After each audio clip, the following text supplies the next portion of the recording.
எனக்கு அருளப்பட்ட கிருபையினாலே நான் சொல்லுகிறதாவது, உங்களில் எவனானாலும் தன்னை குறித்து எண்ண வேண்டியதற்கு மிஞ்சி எண்ணாமல், அவனவனுக்கு தேவன் பகிர்ந்த விசுவாச அளவின்படியே தெளிந்த எண்ணமுள்ளவனாய் எண்ண வேண்டும்.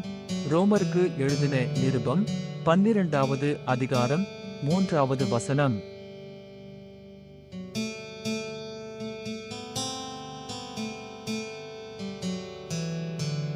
எனக்கு அருளப்பட்ட கிருபையினாலே நான் சொல்லுகிறதாவது, உங்களில் எவனானாலும் தன்னை குறித்து எண்ண வேண்டியதற்கு மிஞ்சி எண்ணாமல், அவனவனுக்கு தேவன் பகிர்ந்த விசுவாச அளவின்படியே தெளிந்த எண்ணமுள்ளவனாய் எண்ண வேண்டும்.